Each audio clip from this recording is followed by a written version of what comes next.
Good afternoon, everyone. Thank you for attending the first NIH Pain Consortium Grant Mechanism webinar series. The goal of this webinar series is to inform the pain research community of funding opportunities and other resources provided by the NIH. Each webinar will cover information on specific types of grants and mechanisms at individual career stages. Today's main topic is clinical mentoring grants. Next slide, please. Just some quick reminders before we get started. This meeting is being recorded. To ask a question, either type a comment in the Q&A box or use the raise your hand function on Zoom. We will activate the raise your hand function in Zoom once the question and answer period begins. Next slide, please. Please note our upcoming webinars. Please feel free to register for the webinars you're interested in joining. Recordings of the webinars will be posted on the NIH Pain Consortium website approximately 2 weeks after the recording.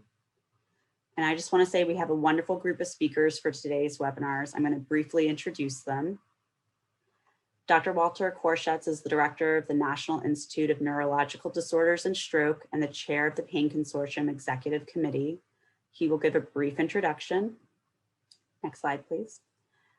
Dr. Wendy Weber is the branch chief for the Clinical Research in Complementary and Integrative Health branch at the National Center for Complementary and Integrative Health.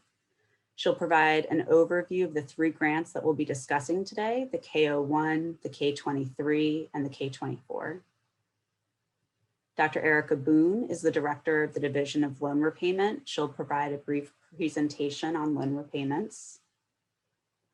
And Dr. Danielle Haney is a senior health policy analyst at NINDS. She'll provide a brief overview of NIH's HEAL Patient Engagement Initiative. After all the speakers present, we'll open up the floor for 35 minutes of questions and answers. And with that, we'll get started. Thank you all for attending. Hello, I'm Dr. Walter Korschetz, the director of the National Institute of Neurological Disorders and Stroke. And I've had the great pleasure of working with the Pain Consortium since I came to NIH in 2007. The Pain Consortium is a group that represents all the institutes across NIH with interest in trying to reduce the suffering due to pain. And as you can imagine, whether it's gastrointestinal pain, NIDDK, cancer pain, neuralgia from NINDS, the serious pain that comes from musculoskeletal disease that the National Institute of Arthritis and Musculoskeletal Skin Diseases covers. Pretty much all the institutes have equities in this area. And the Pain Consortium works together to try to advance research. The purpose of the webinars that we hope you benefit from are really to try and build an even more powerful research community in pain research. And so in the webinars, there'll be discussions on, nitty-gritty things like how to access NIH resources for your research in pain, whether it be clinical or basic science. I have to apologize that accessing the resources in NIH is not so simple. There are lots of forms to fill out. You have to know how to write grants, what's the structure of a grant, how they're reviewed. And these are the kind of things that we hope to be able to teach you in these webinars. And the purpose is to enable you to do your science. We're interested in advancing the science. That's our primary goal. And that's the purpose of these webinars.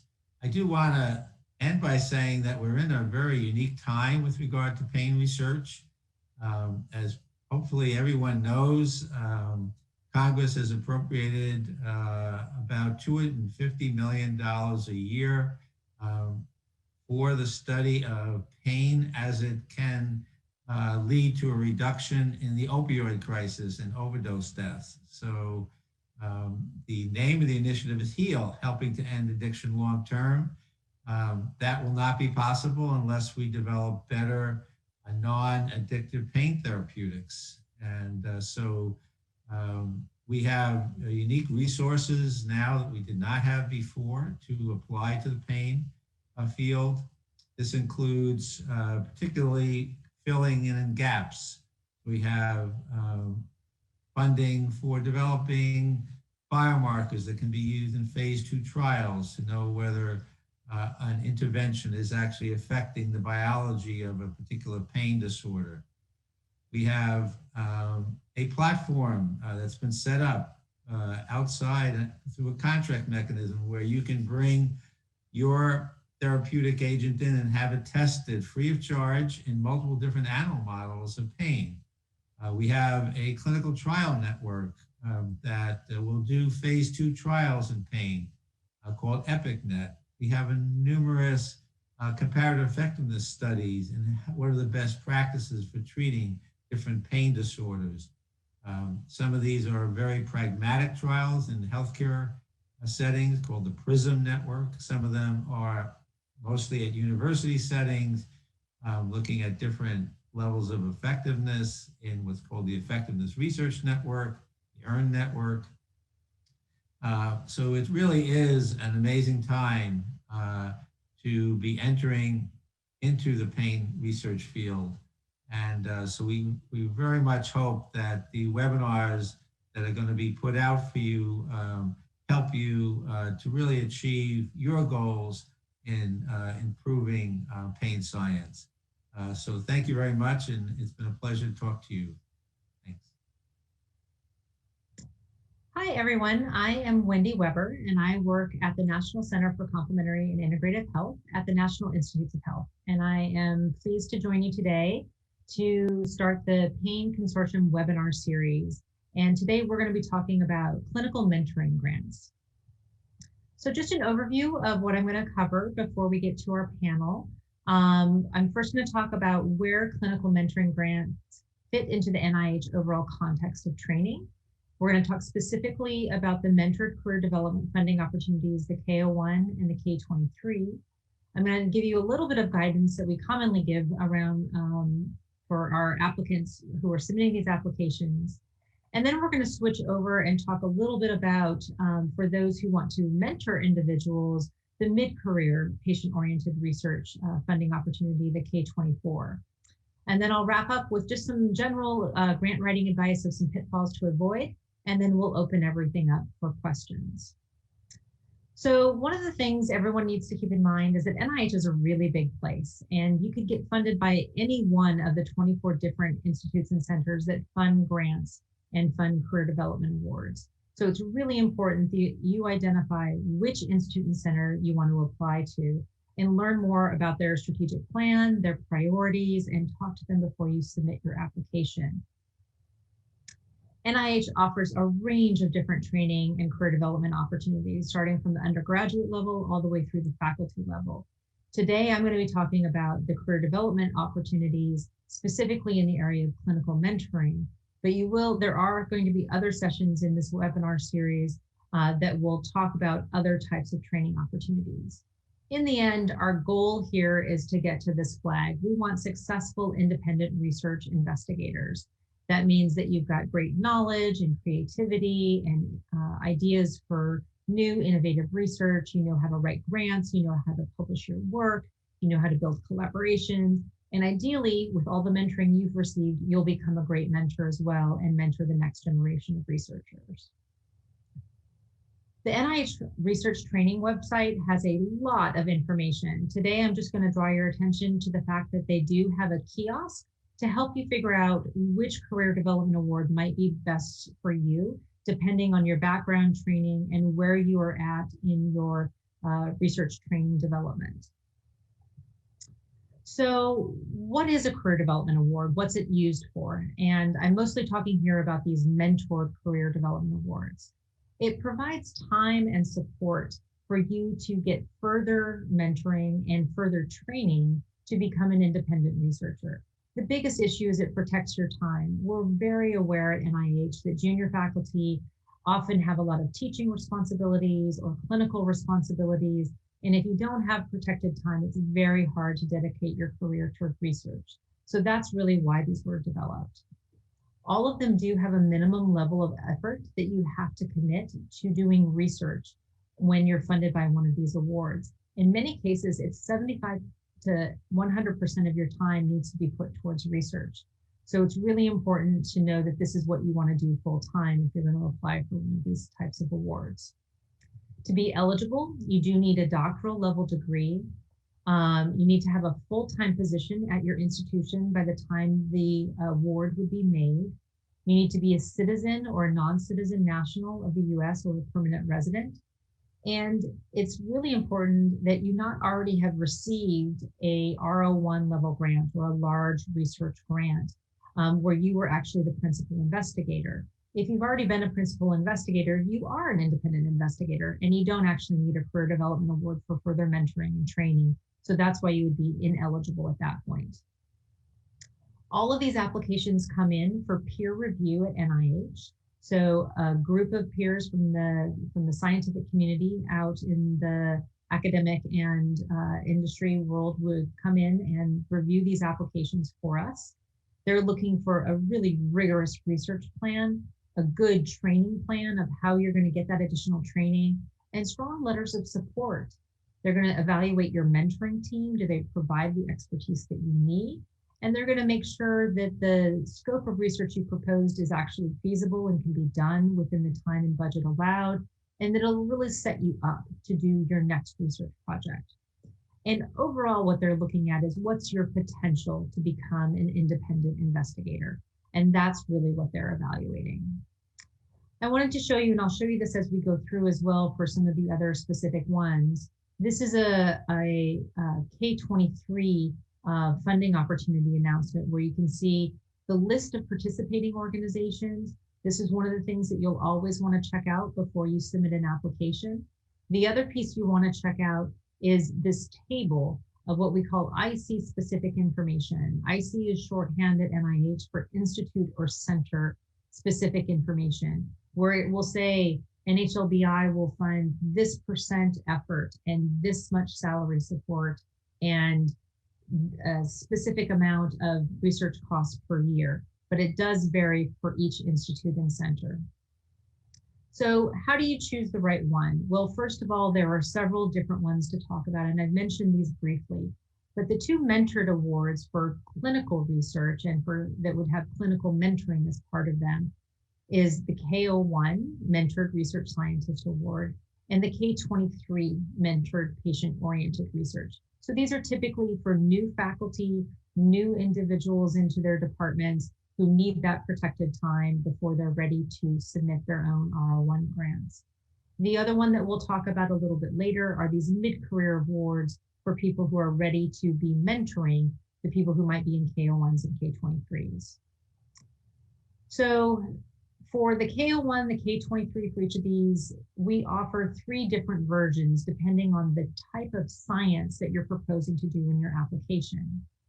So if you're not proposing to do an independent clinical trial, maybe you're going to be evaluating banked samples and doing analyses of those samples, and that's going to be your research. And you have a big project set up with a bunch of specific aims, maybe 2 to 3 specific aims, all looking at those bank samples. The no independent clinical trial would be the right version of the K01 or the K23 to select. If you're actually going to conduct a trial, for example, you're going to enroll participants and you're going to have them do an intervention and then look at the outcomes of that intervention, you need to request and submit your application under the clinical trial required version of that K award. And then finally, we also have a scenario called the basic experimental studies with humans, where yes, you're doing human subjects research, but you're really just trying to assess the biomedical or behavioral outcomes in humans for the purpose of understanding the fundamental aspects of phenomenon and not really looking towards processes or products in mind. And so this is a very small area of research, but it is different than our clinical trials or not our clinical trials. So if you think your research may fall into this area, this is where it's really good to talk to a program officer at that institute or center to make sure you're selecting the right version of the K award to submit your application.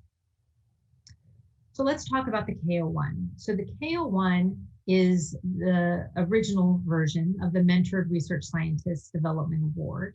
You can have either a research or a health professional doctoral degree to be eligible to apply for this particular version.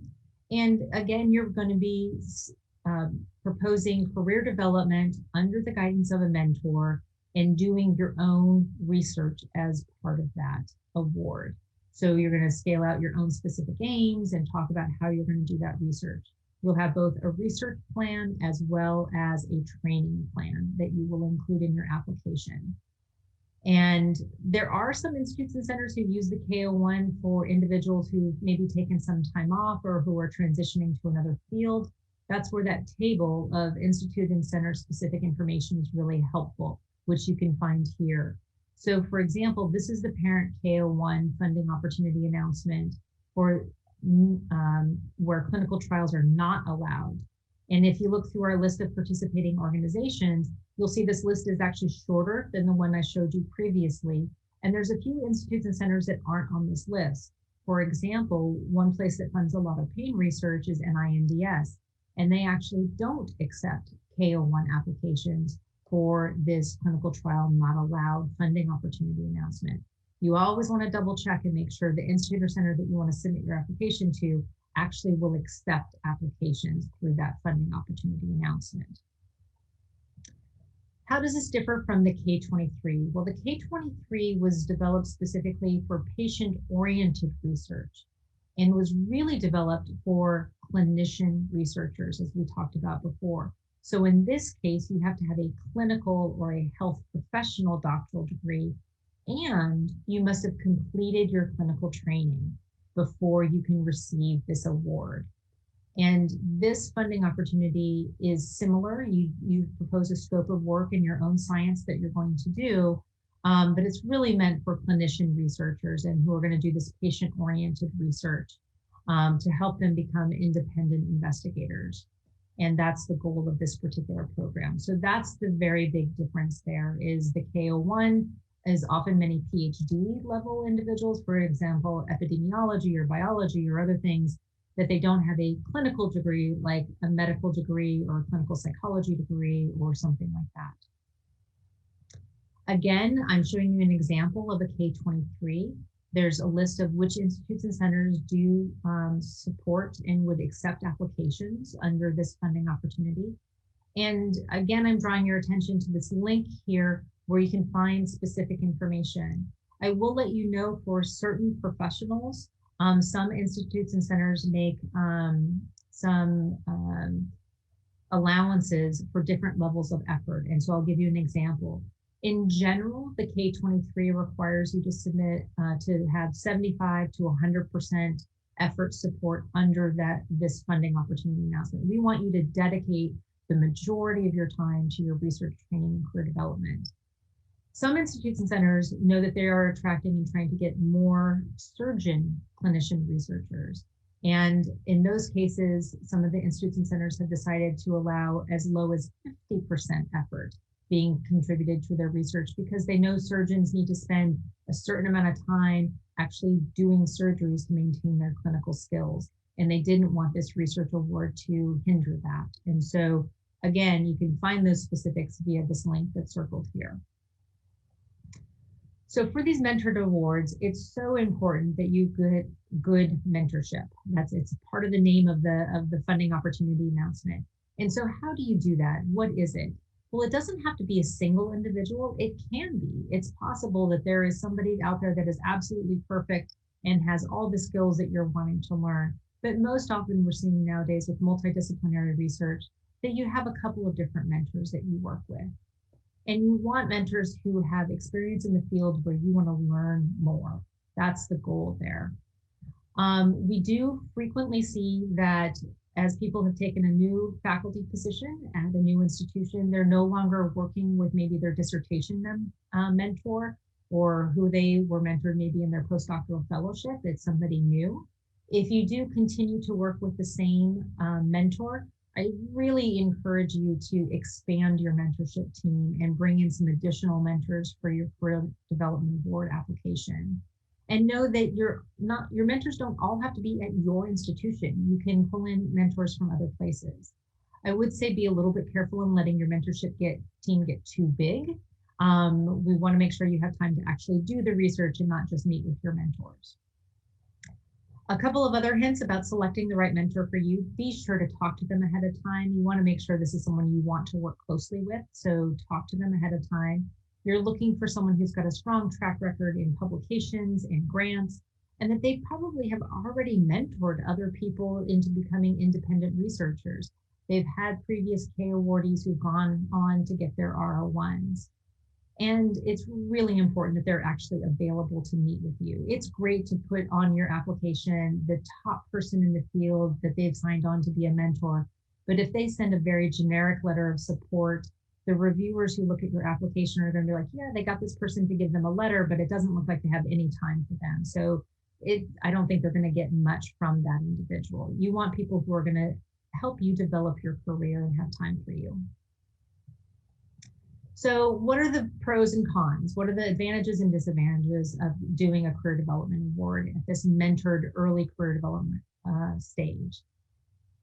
These applications are reviewed together and you've all at the sort of the same stage of your career.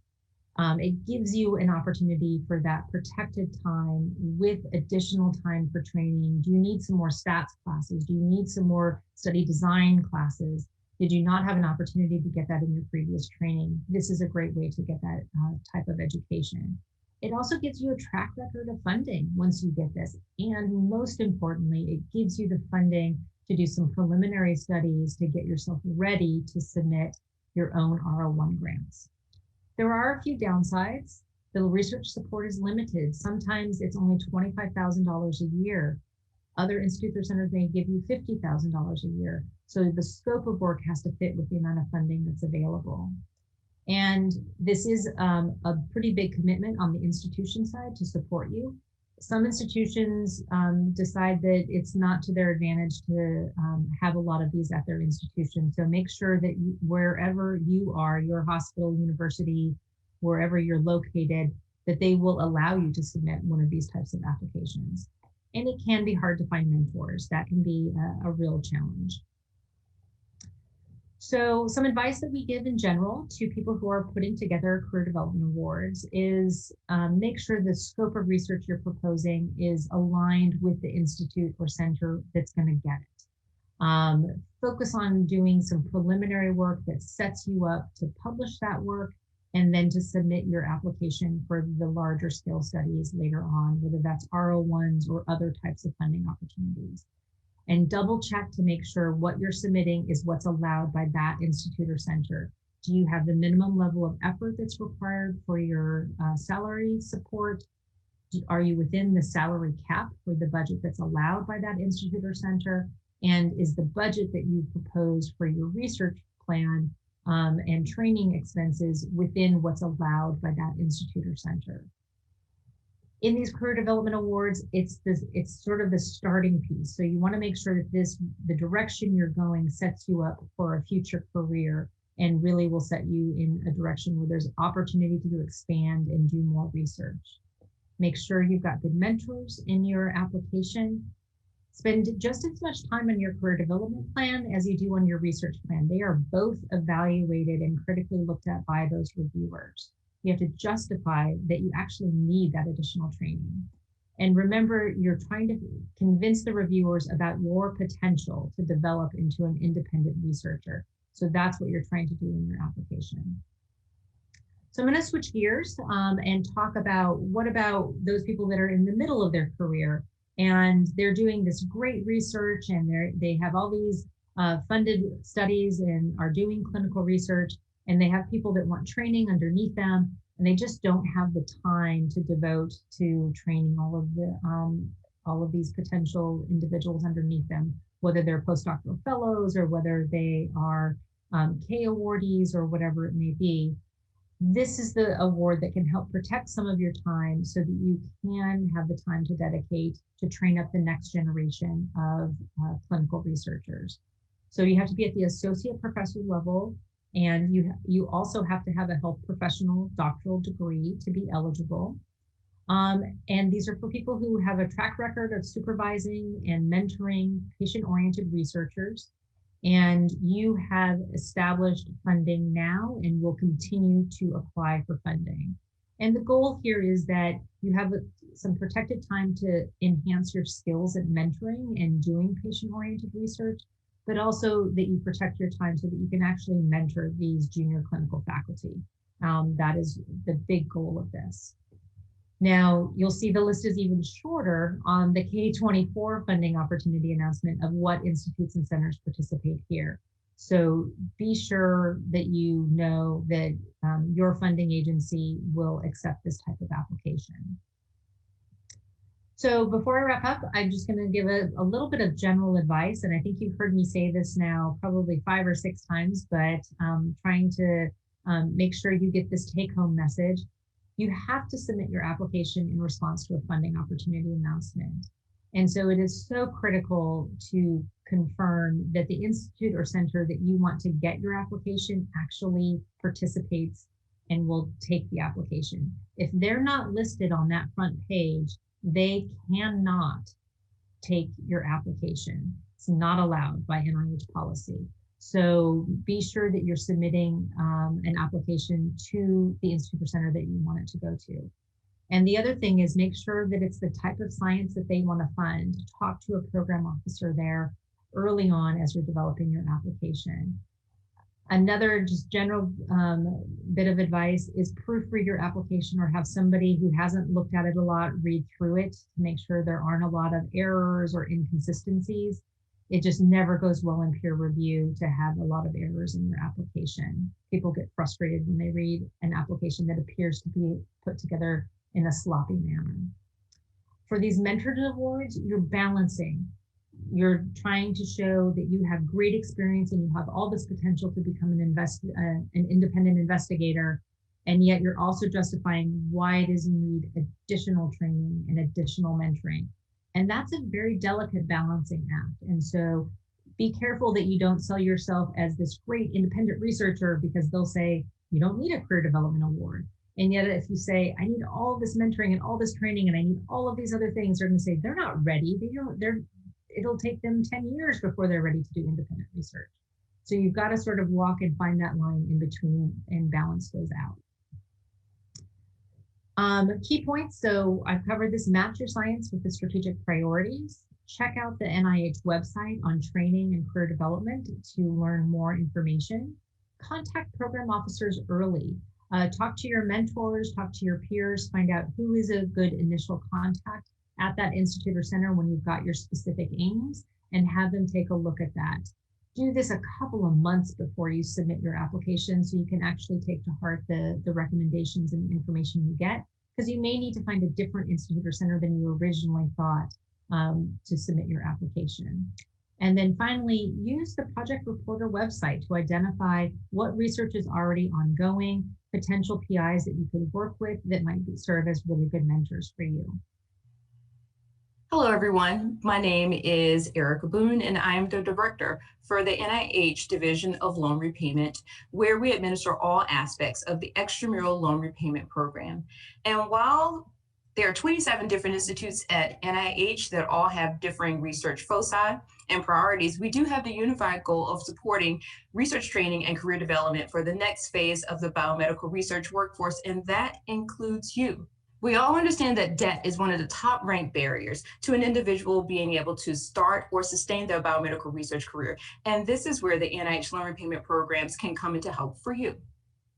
And this is basically how it works. The NIH loan repayment programs are an absolute vital component to our nation's efforts to help keep health professionals such as yourself actively engaged in their research careers. Basically, if you can commit to performing research in an identified mission-critical research area for NIH, we can commit to repaying up to $50,000 per year. That's $100,000 over the course of 2 years in your qualifying educational loan debt. Plus, we'll cover the resulting federal taxes. And we're hoping that that will help to increase our nation's stock of biomedical researchers that are actively engaged in their research careers, that are not only making room and making way for research discoveries that impact this nation, but also across the world. There are currently 6 extramural NIH LRP subcategories. We will briefly and quickly go through each one of them. So the first one is the clinical research LRP, and this is for individuals that are performing more patient-oriented research. The next is the pediatric research LRP, and this is for individuals that are conducting research in areas that are related to diseases and disorders that impact individuals that are age 18 and under. Next is health disparities research LRP. This is for individuals whose research focuses on minority and other health disparity populations. Next is contraception and infertility. As you can probably guess, this is it for individuals whose research is focusing on conditions that impact a person's ability to be able to conceive or bear young, as well as to provide new or improved methods for preventing pregnancy. Next is the clinical research for individuals from disadvantaged backgrounds. This is not focused on a patient population. However, it is focused more on the background of the researchers themselves. So it's exactly the same as the clinical research LRP. However, it's available to clinical researchers who come from verifiably financially disadvantaged backgrounds. If you have more questions about that one, make sure you reach out to my office. Lastly is the research on emerging areas critical to human health, or REACH LRP. This is our newest LRP, and it's going to launch in the fall of 2021. And it basically allows for NIH institutes and centers to focus on existing gap or emerging areas of research for their institutions. Check on our Contact and Engage page for the areas of emerging or gap research for the institutes and centers that you're interested in submitting an application. There are 5 basic eligibility criteria that are associated with the NIH LRPs. The first one is you have to have a doctoral level degree. Now, of course, this is an MD, PhD, or as I say, one of the Ds in between. There are exceptions for 2 of our programs, however. That's the contraception and infertility and the REACH LRP. Next, an individual must be a US citizen or permanent resident. They must be able to engage in research for at least 20 hours for the entirety of their LRP. So for a first LRP award, those are for 2 years. So you must be able to be engaged in research for 20 hours per week for the entirety of those 2 years. Your educational loan debt must represent at least 20% of your annual base salary, and your research funding and salary support must come from a domestic nonprofit source. There are no exceptions to that. So what are reviewers looking for when they are reviewing your application? They're looking at the components of your application to try to evaluate your potential to succeed in an independent research career. So they're looking at the major sections. They're looking at what you list under your research training and experience section. They're looking at what you're including in your mentoring and training plan or your career development plan. They're reviewing your letters of recommendation. They're really strongly looking at your environment, not only the elements within the environment themselves, but the people that you surround yourself with. They want to make sure that you have developed a really cohesive plan for where you are right now in your academic research career, and then looking forward, and you've added components within it to kind of like ensure your own success. So what are some common mistakes with submission of an LRP application? Well, some of the most obvious reasons are not contacting your program officer prior to submitting your application. Contacting your program officer can really help for you to submit a well-crafted application, because you'll have a better understanding of what the institute and center's mission and priorities are and how your research maps onto that. Also, rush preparation is a killer for applications. A questionable research commitment and weak research plan. Also, failure to adequately describe your mentoring and training plan or your research timelines. This can be avoided by working with your mentors to really craft your application prior to submission. Slim publication record. This can be a problem for some people. However, I think that when you're approaching areas in your application that need development, or in your career that need development, you should approach them from a more positive standpoint. So instead of saying, I don't have a lot of publications, what you should include within your mentoring and training plan, and what your mentors should include within their letter of recommendation, is a plan for how you're going to improve in whatever those barrier areas are for you. Also, lukewarm recommendations are a complete kiss of death. It's almost worse than a bad one, because your recommenders are people who are going to be kind of standing out front, helping to pave a way for you. They are super invested in your research career development. And if all they can say is that you're a nice person, or you brought cookies to lab meeting, that doesn't sound like a lot of support or enthusiastic support. So how do you avoid that? You give your recommender something to go on. You make sure that they have a current copy of your bio sketch. As well, you ensure that you ask them to focus on certain areas for you. So for example, if you're collaborating with one of your recommenders on certain areas or specific aims, have them talk about that within the application. It shows that they really know you and they're also really supportive of your research career. Not applying is also a good way to not get an LRP application. So make sure you're applying, because there are direct personal and career-related benefits to receiving an LRP. First of all, you get relief from tremendous burden of paying back student loan debt. You're at a really vulnerable career decision point right now, and you're probably not super rich. So not having to pay back some of that student loan debt can be a really big relief to your family financially. Also, it gives you the ability to pursue other career-related passions without worrying so much about your salary. It might allow for you to take on another fellowship opportunity or to get other educational or other types of opportunities, or to invest in those other areas without having to worry about having to pay back student loan debt. Within the application, your institute will absolutely certify that you have at least 20 hours per week of protected research time. This is absolutely worth its weight in gold. So you're not going to be overly burdened with clinic time. You're not going to be overly burdened with having to teach additional coursework in order to cover your salary, because you've got that protected research time that is absolutely guaranteed. It also gives you practice and preparation for applying for other NIH grant mechanisms. The format for the LRP always kind of akin it to like a grown-up F or a mini K. The format is exactly the same, or very much similar. And this is targeted because we want for you to get in practice of applying for mechanisms here at the NIH. And typically, an LRP award is the first mechanism that an investigator is applying for without real significant input from their mentors. It also gives you added boost to career preparedness and increase productivity over time, and the ego boost that you need to help you to understand that you're in an area that NIH finds to be fundable and of mission priority. So what should you be doing? First of all, make sure that you have an ERA Commons ID as well as a valid password. You cannot start your application without that, which means that you can't submit your application without that. So make sure that you get your ERA Commons ID early and make sure that your password is valid and up to date. Next, review the LRP website and publish notices. You can't play or you can't win if you don't know how to play, right? So review the mission and priorities for the NIH institutes and centers that you're interested in having to review your application. You can't target your application without understanding what the priorities are. Talk to your mentors and recommenders, also LRP ambassadors near you before you submit your application, even before you start. And also contact your lender so that you know how much you actually owe in student loan debt, because you have to list that on your application.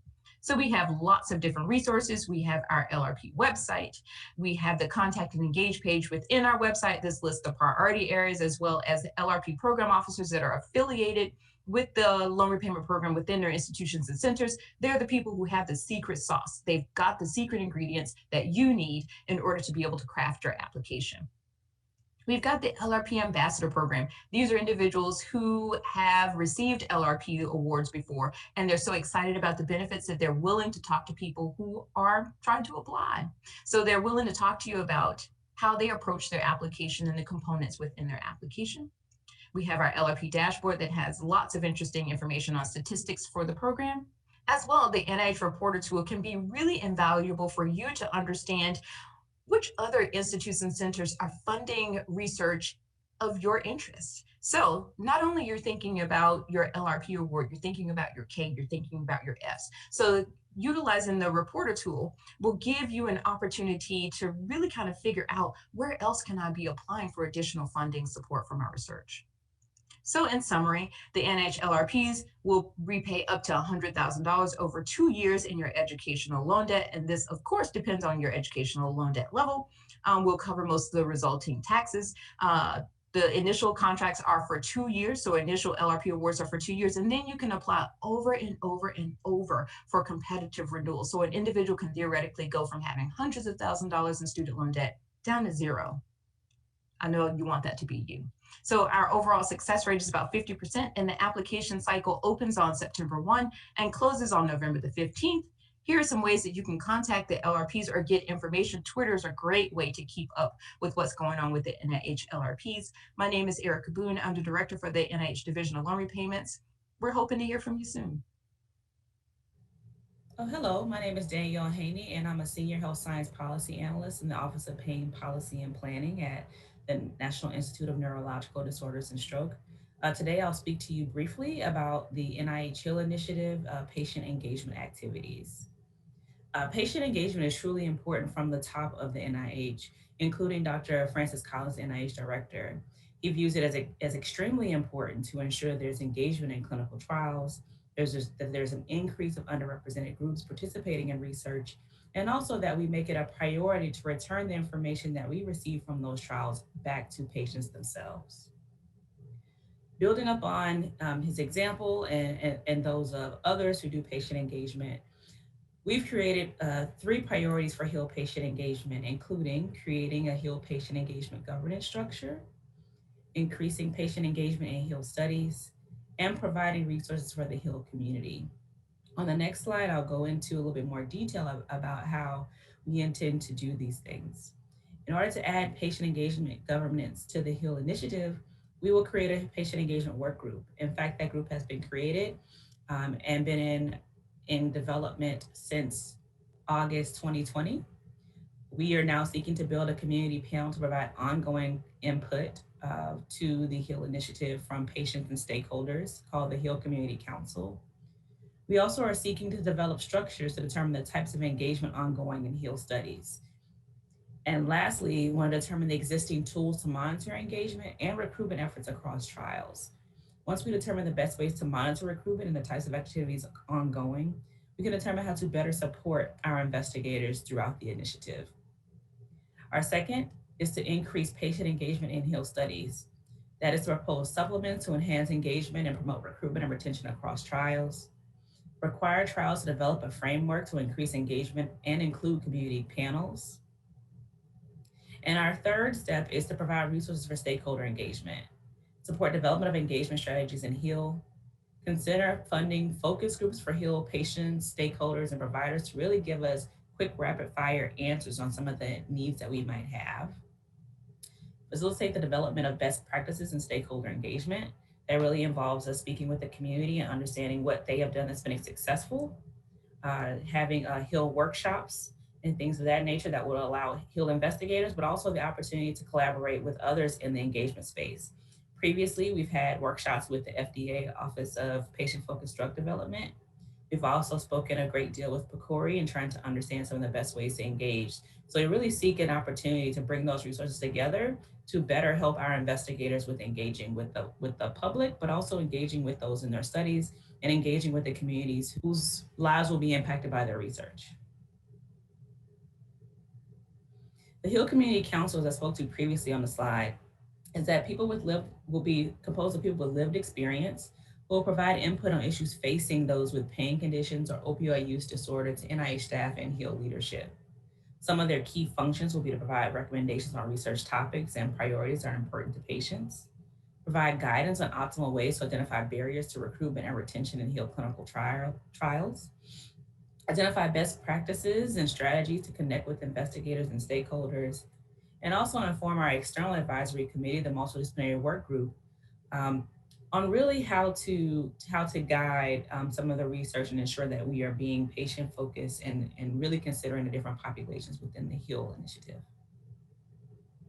We currently have a supplement to increase participant diversity, inclusion, and engagement. This was a joint effort between the patient engagement work group and the disparities and diversity in pain work group at the NIH. We sought to really help HIL initiative studies achieve meaningful results with patients by supporting efforts to recruit and retain a diverse study population in an inclusive manner, and launch or enhance programs for engagement with patients, communities, and other stakeholders.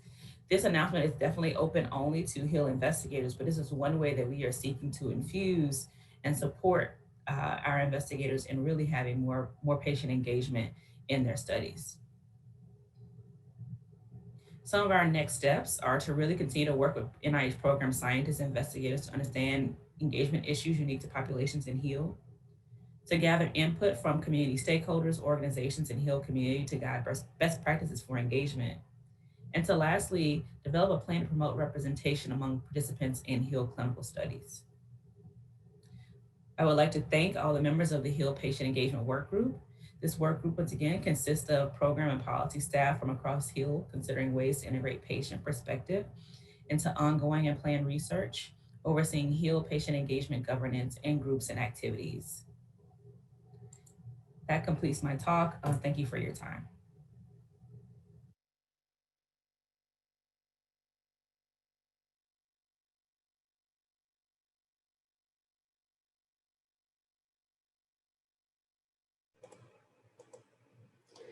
The NIH Pain Consortium wants to thank all of the speakers for participating in today's webinar series. We're now going to go into our Q&A session. All participants should have the ability to raise their hands in Zoom if you want to ask a question verbally. Please note that Dr. Wendy Weber has been responding to some of the questions that have already been asked in the Q&A section in Zoom. So if you're interested in seeing those answers, please go ahead to the Answer tab under the Q&A button to see those answers already. But please feel free to submit more questions right now. We are happy to take any questions related to any of the talks that you just heard.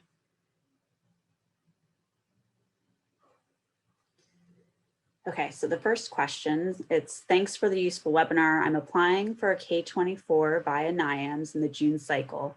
Are there any plans to prioritize pain researchers under career development mechanisms as we're competing across a large range of research areas within NIAMS? Wendy or maybe Linda Porter, do either of you want to answer this question?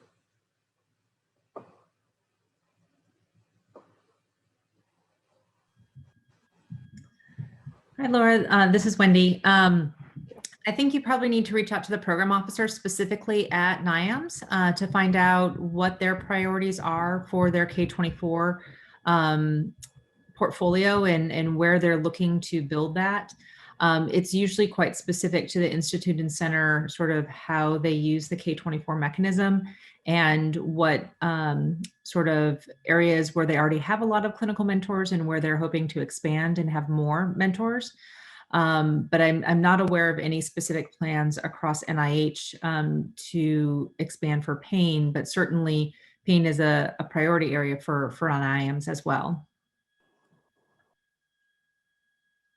Great, thank you for that answer.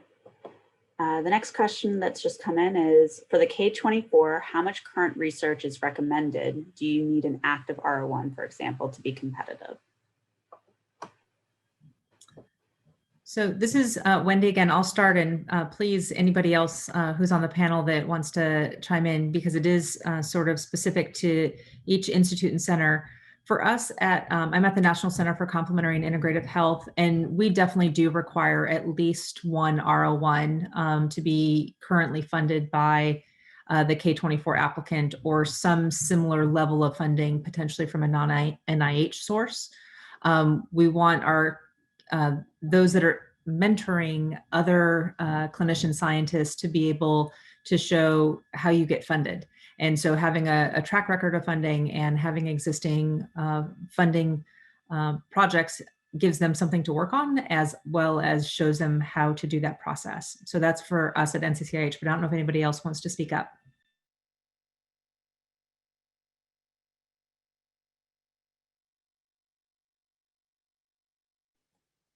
I'll say at least at NINDS as of now, NINDS does not have a K-24, so it's one institute that doesn't have it.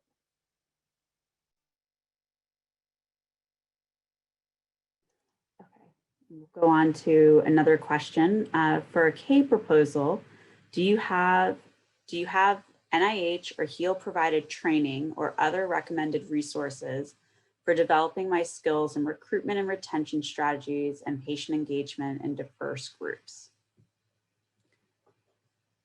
So don't think we have Daniel Haney on today, but what we will put in the answer question is that the HEAL Patient Engagement Work Group has recently hosted 2 patient engagement webinars.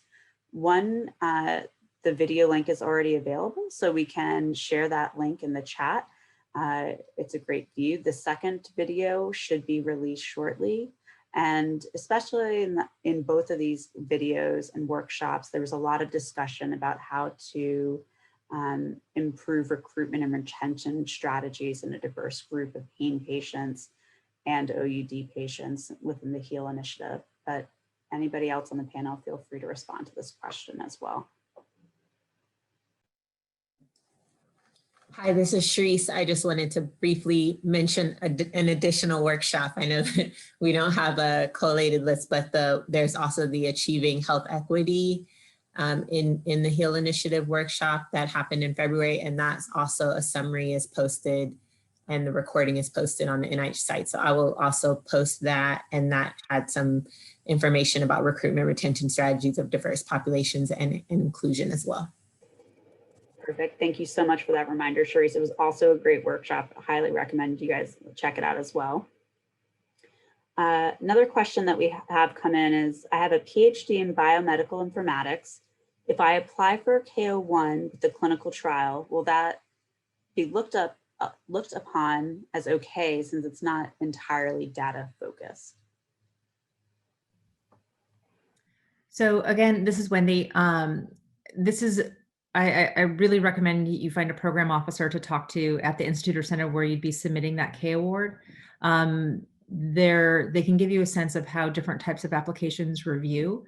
You'll want to make sure that your team has, you bring together a multidisciplinary team, and that you have a group who can deliver the intervention and has the right expertise.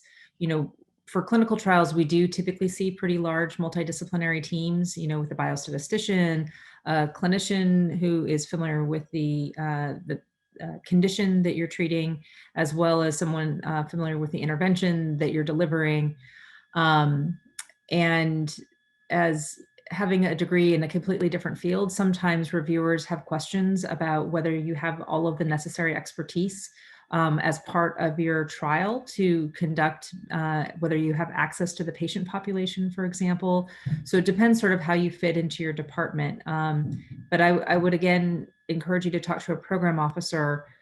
We certainly see people with a range of different degrees doing clinical trials, but that does vary a little bit according to the institute and center. And so we do encourage you to go back and talk with them. It's the same advice of, you want to make sure that you're submitting something that they're interested in and would be of priority if it does score well.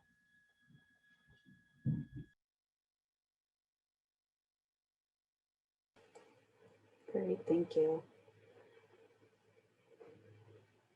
I don't see any other questions in the chat. I'll give that a moment.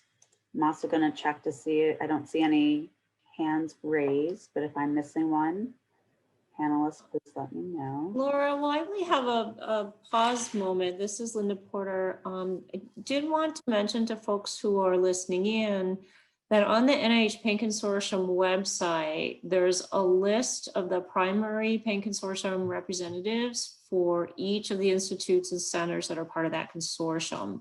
Their emails are on there. So if you're looking to find the right program director to contact, that's a good place to start. So for example, if you want to contact NIAMS, you'll find the appropriate name there.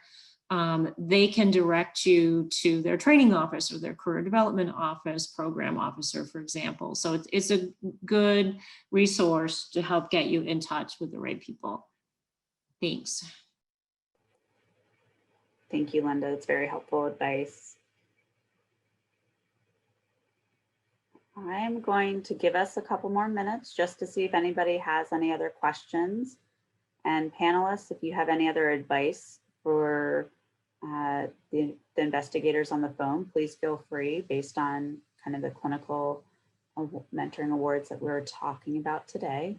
Just want to give us a couple more minutes to give everyone an opportunity to ask a question that wants to ask a question. Laura, I see a hand raised. Oh, you do? Okay. I don't. So how about, can you say, do you see the name of the person? Yes, now I see. Dr. Martin? Do you, let me can you unmute yourself? Jevadra, M-A-R-T-Y-N?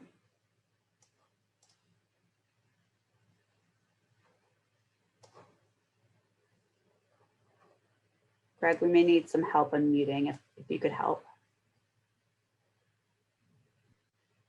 Okay, all right. Sorry. So I'm trying to see whether NIGMS has a quick K-24 mechanism.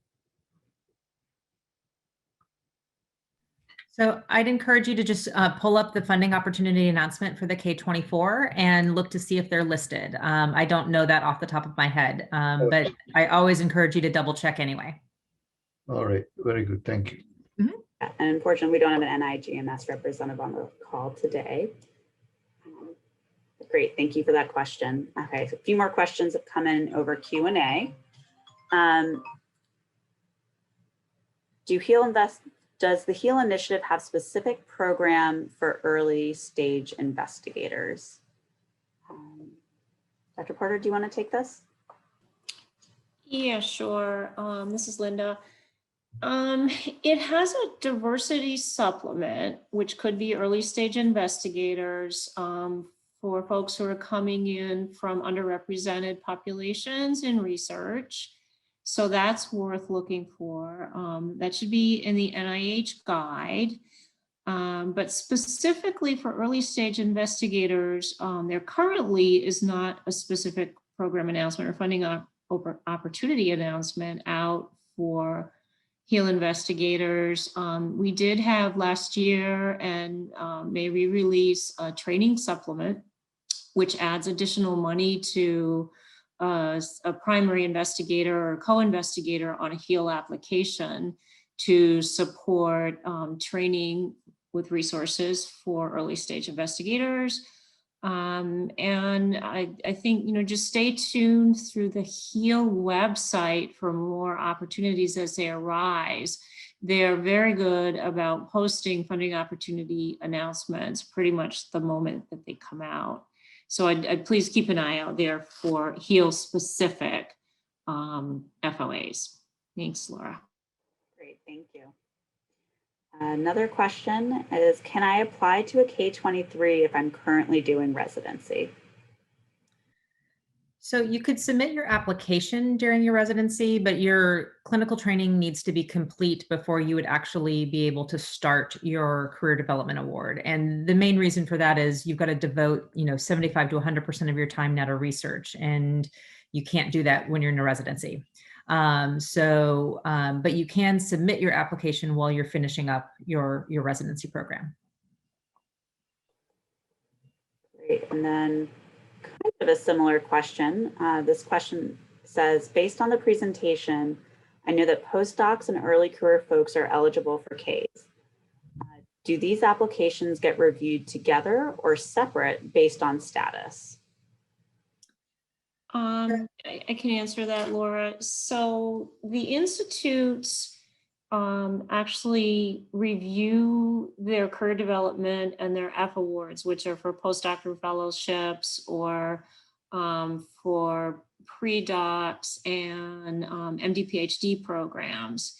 So they are what we call an in-house review. Rather, they're done in an in-house review through the institute to which the application is assigned. So if it's NIM specific, it would go to them for review rather than to the Centers for Scientific Review. And they may or may not be reviewed by the same panel of reviewers. It depends a little bit how the individual institute organizes the reviews, but the expertise is there for both. And typically, at least from the ones I'm familiar with, they are separated. But again, it really depends on the institute, and the program staff would be most willing to share that information with you. So just give them a shout out for the appropriate institute. And I also just want to clarify one thing. So you need to find out if you are eligible to submit a K award if you are a postdoc. Typically for the K01 and the K23, you need to have a full-time appointment at the institution you're submitting from at the time the award is made. And there needs to be a letter of support from your institution. And so there's a different K mechanism called the K99R00, which I think is going to be discussed in the upcoming webinar, that you can talk about where postdocs are eligible to apply, but you need to check with your institution to find out if you're a postdoc and applying for a K award, whether you're eligible at your institution to do so. Great, thank you for that clarification, Wendy. A few more questions have come in. One is, let's see if I can get here. So I was confused about the human subjects study. Oops. I think maybe someone just answered the question I was about to read, so I will skip over. Wendy answered it, Laura. Yeah. It was very detailed. Yeah. Are international medical graduates who complete residency in the US eligible for K23 or K24? So this is where I encourage you to look specifically in the funding opportunity announcement at the eligibility section, which talks about citizenship requirements. It's best to just double check and make sure that you meet the requirements that are in the funding opportunity announcement. Great. And then another question from the same person is that correct that the K01, we cannot be more than 4 years into our postdoc? Thank you. So there is no timing requirement anymore on these career development awards. So it doesn't matter when you graduated. It's more about whether you are have already had a grant as an independent investigator. If you've already had an R01, that makes you ineligible for the K awards. Or at least, sorry, for the K01 and the K23. You have to have one or something like it to have a K24. So it varies depending on which one we're talking about, but there's no specific timing issue for the K01 that I am aware of at this point. Now, I say that for the general K01. Sometimes institutes and centers put out very specific funding opportunity announcements that may have timing requirements. So again, you're always best to look at the eligibility requirements that are listed in the funding opportunity where you're submitting. Great, thank you. Okay, here's another question. What other NIH funding mechanisms can you apply for as a K01 recipient?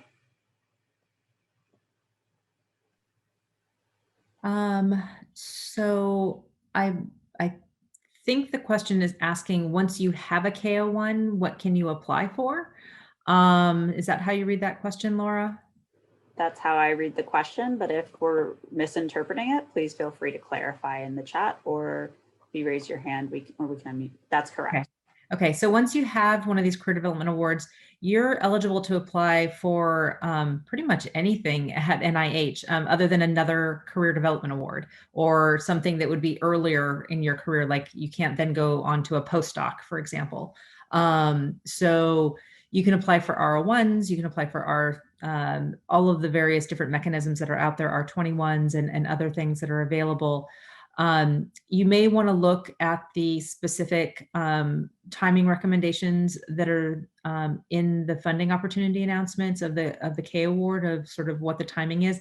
But I do encourage you, once you have a K01, you'll have a program officer or a program official that's been assigned to your specific award. And that is a really great question to talk to them about what funding opportunities are available for the science from the preliminary data you've collected in your K01, and where you might be able to apply for your next grant. And if they have any recommendations as to when in the course of your K award is a good time to actually submit your next grant application.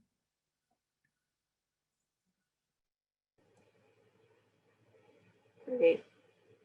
Okay, I don't see any more questions in the chat, but we'll give it a few more minutes. I'm also double checking. I don't think I see any hands raised in Zoom, but please feel free to submit any other questions or raise your hand.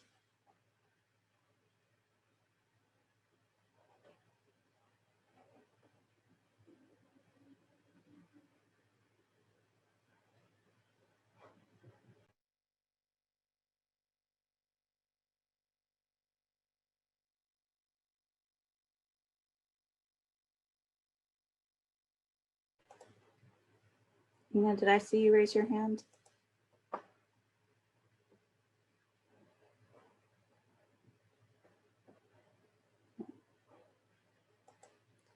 Okay, another question came in. Is there an easy way to see what research projects have been funded by the HEAL initiative? There is a very easy way. This is Linda. Again, if you go to NIH HEAL initiative on the website and look under funding, that first tab will show you what's already been funded. And as before, as I mentioned, when new funding opportunity announcements have come up, they're posted very, very quickly.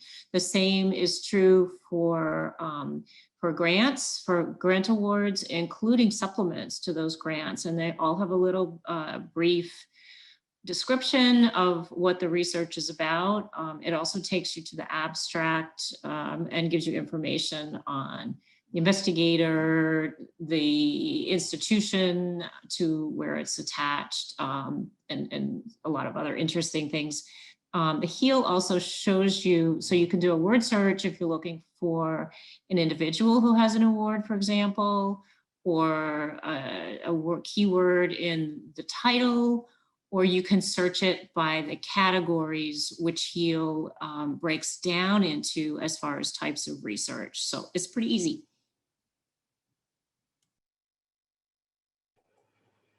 Great. And so for a lot of these questions where people have been asking and we've been giving resources, we've been putting the links in the answered section. So please feel free to go there and to see those links. We will also be posting the questions and answers on the NIH Pain Consortium website associated with this webinar recording, so you can go back to it at a later time if you're looking for that information. Another question has come in: how to identify a mentor? I'm a faculty, recent PhD, and my dissertation chair retired. So I think what they're asking for is a little bit more advice about how to identify an appropriate mentor. Yeah, that's kind of an unfortunate situation where someone retires when you really need them most. I think my first step, and folks may have additional advice for you, would be go to other faculty members in the department and talk with them. It's a little bit difficult now to network at some of the professional meetings, but once you can get to a meeting face to face and meet people there, you can look up the topics of their presentations and try and get in touch with them there. But I think first off, if you've got an advisory committee from your PhD program, that would be my starting point. And Wendy, do you have some other advice for Anita?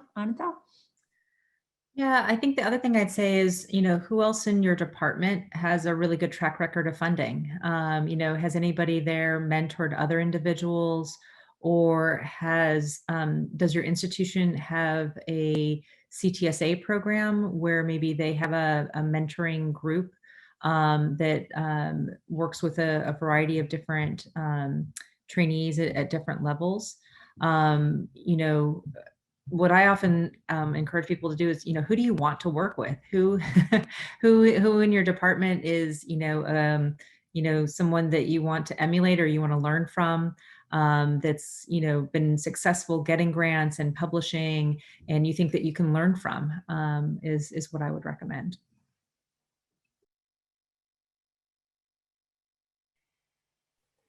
Great, thank you for that advice. And one of our panelists, Dr. Boone, do you also have either a comment? I do. In response to the last comment, I had the exact same thing happen to me. So what I needed to do, or what was recommended to me, was to rely more heavily on my mentor's collaborators as well as the rest of my dissertation committee. And they were more than happy to assist. Great, thank you so much.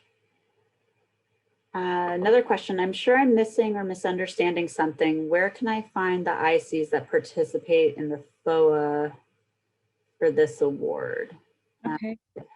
Yeah, I pulled this one up. It's a little different for this one because you pulled up one that was published specifically by the National Cancer Institute. And so they are the only institute that is on that funding opportunity announcement. But where you'll see it under part 1, the second sort of bolded piece says components of participating organizations, and it lists National Cancer Institute. And they're the only one that would accept an application from this particular funding opportunity announcement. So don't send them something on diabetes because it's not responsive, likely, for the National Cancer Institute.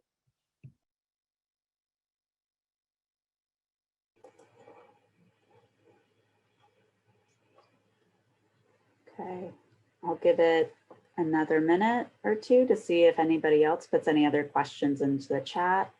And I'll just double check, see if anybody's hand is raised. I don't see any hands raised, but please feel free to send us additional questions.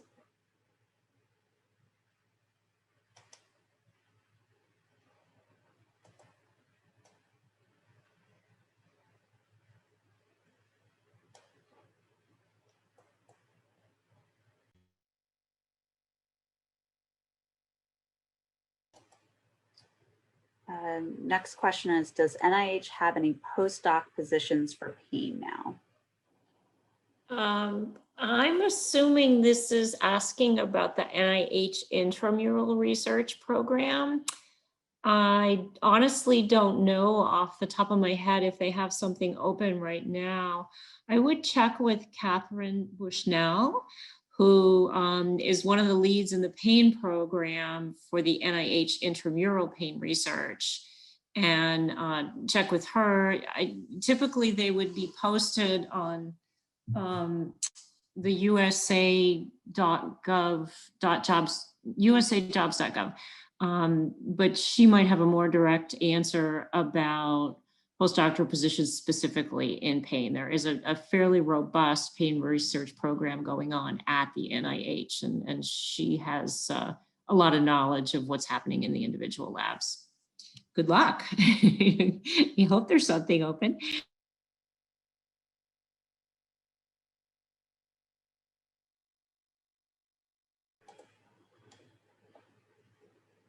Okay. Give it just a little bit longer to see if any other questions come on in.